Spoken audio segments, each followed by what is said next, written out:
Energy flow in an ecosystem.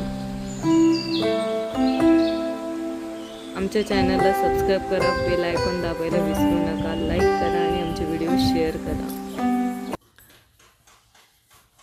Hello friends, चला तर आपण आज जो काही फर्स्ट लेक्चरमध्ये जो चॅप्टर सुरू केला होता 9th क्लासचा energy flow in and ecosystem, या पॉईंटमध्ये आपण या चॅप्टरमध्ये आपण फर्स्ट पॉईंट पाहिला होता. पहा, तोच होता energy flow in and ecosystem. याविषयी आपण अभ्यास केला होता. आजच्या लेक्चरमध्ये आपल्याला what is mean by food chain and what is mean by food web याविषयी अभ्यास करायचा आहे. फूड चेन म्हणजे अन्न साखळी आणि फूड वेब म्हणजे अन्न जाळी. आलं लक्षात? आता पहा, जसं की आपली साखळी असते, पहा साखळी माहिती असेल, चेन वगैरे असते आपल्याकडे, साखळदंड आपण म्हणतो. तर त्यामधली एखादी जर साखळी तुटली तर ते काय होते, मधूनच ब्रेक होत असते. ती साखळी काय होते, ब्रेक होते. तसंच काय पहा, त्या साखळीप्रमाणेच, त्या चेनप्रमाणेच काय असते, एक फूड चेन असते, म्हणजे अन्न साखळी असते, ज्यामध्ये काय असतात, they depend on each other. They काय होत असतात, ते एकमेकांवरती डिपेंड्स असतात, अवलंबून असतात आणि त्यांची काय तयार होते, फूड चेन तयार होत असते. म्हणजेच पहा, आपण यावरून सांगू शकतो की interaction, continuous interaction goes on continuously between producers, consumers and saprophytes. जे काही कंटिन्युअस इंटरॅक्शन घडून येत असतं, सतत आंतरक्रिया घडून येत असते, आणि ही कशामध्ये घडून येत असते, प्रोड्युसर्समध्ये, कन्झ्युमर्समध्ये and सॅप्रोफाइट्समध्ये.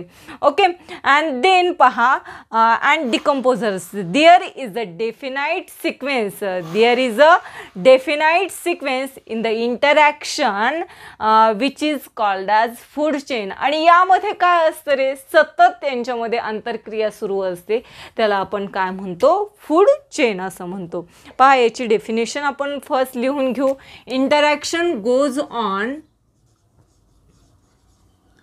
Interaction go on continuously between producer, consumer, saprophytes,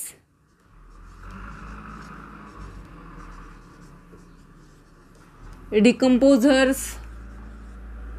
सॅप्रोफाइट्समध्येच decomposers हे येत असतात, मृतोपजीवीमध्ये डिकम्पोजरचा समावेश होत असतो. Okay, there is a definite, there is a definite sequence in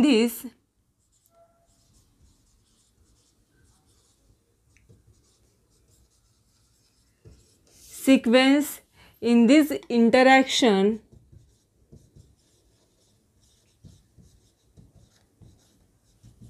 is called food chain. ठीक आहे, काय सांगितलेलं आहे, interaction go on continuously between producer, consumers and सॅप्रोफाइट्स.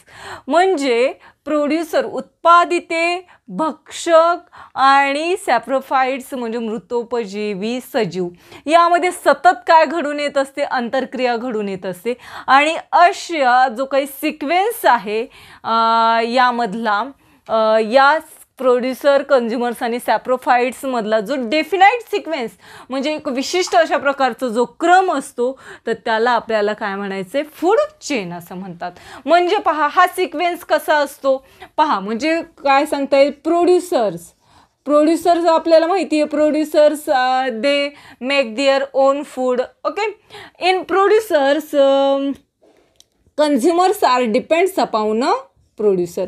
Consumers जे असतात हे कशावरती डिपेंड्स असतात रे? प्रोड्युसर्स वरती डिपेंड्स असतात. मग आता हे कन्झ्युमर्समध्ये आपल्याला माहिती आहे, आपण टाईप्स पाहिले होते, primary consumers, secondary consumers and tertiary consumers. असं काय होतं, त्यांचा पुन्हा सिक्वेन्स येत असतो. ओके. देन पहा, कन्झ्युमर्सवरती कोण डिपेंड्स असतात? After their death of consumers. कन्झ्युमर्सची डेथ झाल्याच्या नंतर तर त्यावरती कोण डिपेंड्स असतात रे? सॅप्रोफाइट्स. कोण डिपेंड्स असतात? सॅप्रोफाइट्स. आणि यामध्ये काय होतं? कंटिन्युअस काय होतं? इंटरॅक्शन घडून येत असतं. तेव्हा आपण त्याला काय म्हणतो? फूड चेन असं म्हणत असतो. Okay. Food chain is food चेनमध्ये 2 or more links are added. आता यामध्ये काय असतात रे? 2 किंवा अधिक लिंक म्हणजे साखळ्या असतात. 2 किंवा त्यापेक्षा, किंवा 4, 5 or more म्हणजे 4, 5 किंवा त्यापेक्षा जास्त काय असतात? लिंक्स असतात, कड्या, साखळ्या आपल्याला दिसून येत असतात. फॉर एक्झाम्पल पहा, हेही लक्षात ठेवायचं आहे तुम्हाला. इन ईच चेन, कशामध्ये? Each chain consist of 4, 5 or more link. 4, 5 or more link म्हणजे प्रत्येक साखळीमध्ये 4, 5 किंवा त्यापेक्षा जास्त काय असतात? साखळ्या आपल्याला दिसून येत असतात. मग याचं एक्झाम्पल सांगायचं झालं तर पहा, ग्रास आहे. ठीक आहे. ग्रास हे काय रे? प्रोड्युसर, उत्पादित. मग या ग्रासवरती कोण डिपेंड्स असतात? ग्रासहॉपर. ठीक आहे, नाकतोडा म्हणतो आपण. या ग्रासहॉपरवरती कोण डिपेंड आहे रे? फ्रॉग. देन फ्रॉगवरती कोण डिपेंड्स असतात? स्नेकवरती कोण डिपेंड आहे? ईगलवरती कोण डिपेंड्स आहे रे? ईगलवरती कोण डिपेंड्स असतात? ईगल ह्याची काय होते? डेथ होते. आणि डेथ झाल्याच्या नंतर ते कशामध्ये हे होतं? डिकम्पोझर्स. कशामध्ये? डिकम्पोझर्स. म्हणजेच डिकम्पोझर्समध्ये, विघटकांमध्ये कशाचा? बॅक्टेरियाचा समावेश असतो. Okay. Then this bacterias or decomposers are mix in the soil. म्हणजे यांचे जे काही कार्बन्स असतात कशामध्ये? ग्रासमधून जे काही कार्बन्स ग्रास हॉपरमध्ये आलेले असतात, then frog, then snake, then eagle, then decomposers, and this carbon is mix in the soil and then this carbon is use to a grass. मग तेच कार्बन पुन्हा कोण यूज करतं? ग्रास यूज करतं. म्हणजेच अशी जी काही त्यांची काय होते?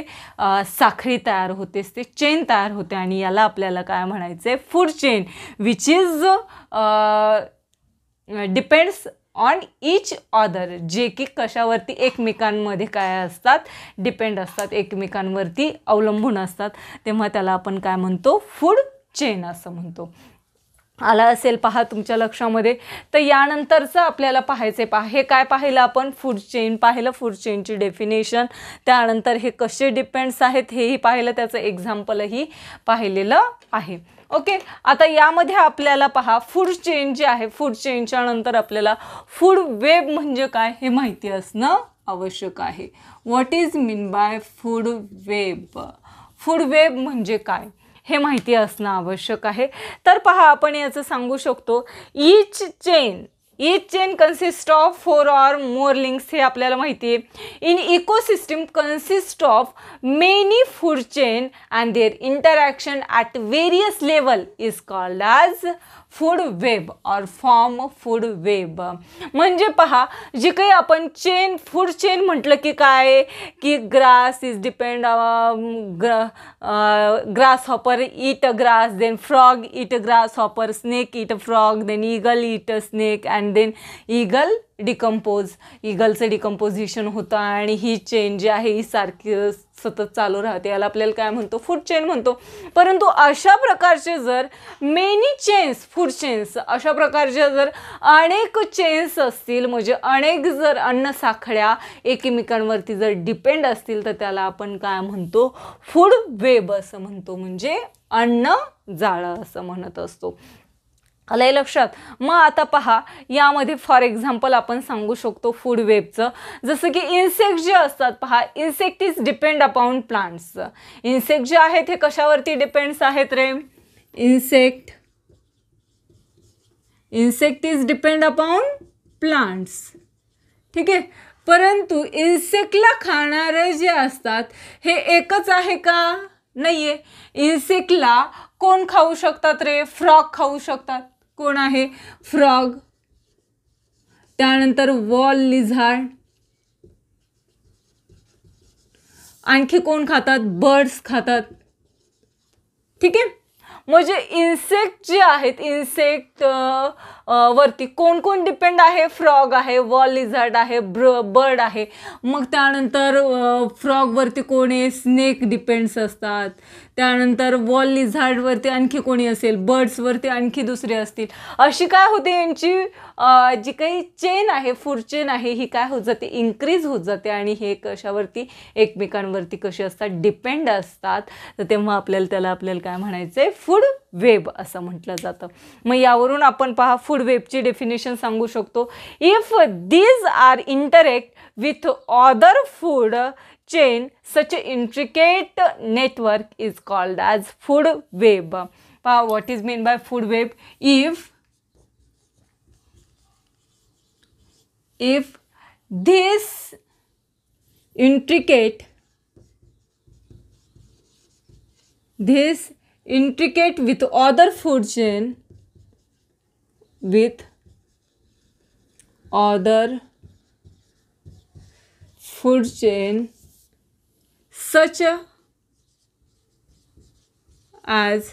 such as intricate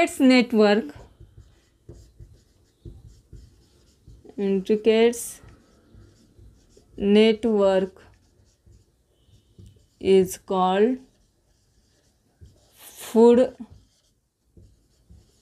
web. म्हणजे पहा, जे फूड चेनमध्ये, अन्न साखळीमध्ये जी आंतरक्रिया चालू असते आणि त्या आंतरक्रियेतून एक काय होतं, अन्न जाळं निर्माण होतं. नेटवर्क म्हणजे एक असं गुंतागुंतीचं जाळं निर्माण होतं, intricate network. This is called food web. त्याला आपल्याला काय म्हणायचं आहे, फूड वेब असं म्हटलं जातं. मग आता याचं जर एक्झाम्पल आपल्याला सांगायचं झालं पहा, तर तुम्हाला खाली युजर ब्रेन पॉवरमध्ये एक फिगर दिलेली आहे, ज्यामध्ये तुम्हाला लक्षात येईल की फूड वेब जी आहे ही कशी आहे. म्हणजे एकमेकांवरती सगळे ॲनिमल्स कसे असतात, डिपेंड असतात. एकावरतीच एक किंवा अनेक ॲनिमल जे असतात हे डिपेंड असू शकतात. ओके. जसं की प्रोड्युसर्समध्ये आपण पाहू, प्रोड्युसर्समध्ये कशाचा समावेश होतो. त्यानंतर कन्झ्युमर्समध्ये कशाचा समावेश होतो. त्यानंतर अपेक्स कन्झ्युमर किंवा प्रायमरी कन्झ्युमर्स म्हणून, प्रायमरी कन्झ्युमर्स, सेकंडरी कन्झ्युमर्समध्ये कशाचा समावेश होतो.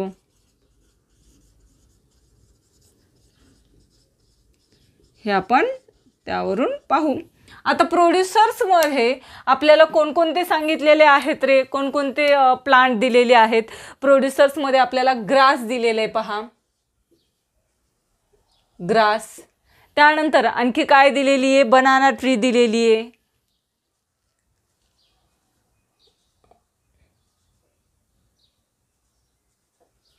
Banana tree.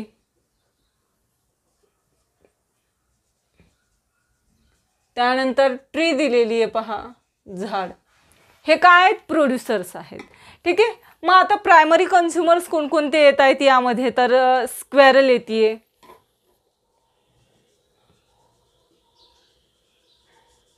त्यानंतर डबल आर या स्क्वेरल. स्क्वेरल नंतर काय येते, ग्रास हॉपर. ग्रास हॉपर नंतर रॅबिट. रॅबिट आहे, त्यानंतर झेब्रा आहे,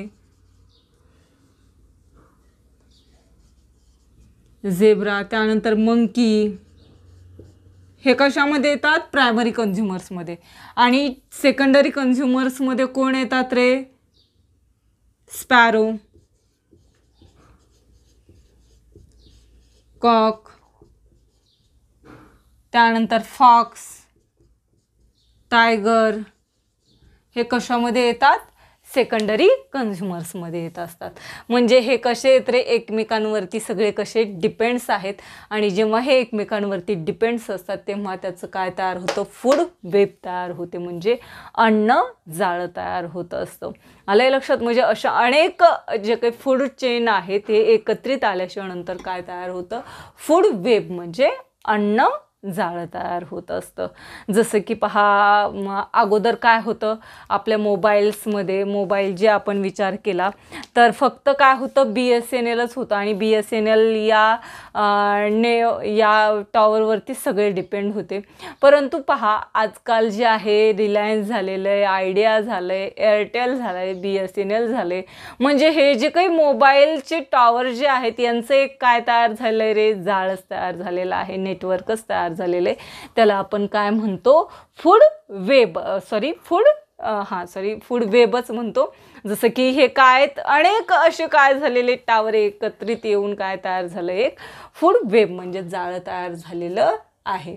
हे आपण काय केलं? यामध्ये अभ्यासलेलं आहे. आज आपण फूड चेन आणि फूड वेब याचा अभ्यास केलेला आहे. यावरती तुम्हाला डिफरन्स बिटवीनही विचारला जाऊ शकतो. फूड चेन आणि फूड वेबवरती हा तुमच्या लक्षात राहणं आवश्यक आहे. आता यानंतर नेक्स्ट लेक्चरमध्ये आपल्याला एनर्जी पिरॅमिड याविषयी अभ्यास करायचा आहे. तोपर्यंत आपण काय करू? या ठिकाणीच थांबू. मला अपेक्षा आहे की तुम्हाला हे दोन्ही पॉईंट जे शिकवलेले ते समजले असतील. तोपर्यंत धन्यवाद. आमच्या चॅनलला नक्की सबस्क्राईब करा आणि बेल आयकॉन दाबायला विसरू नका.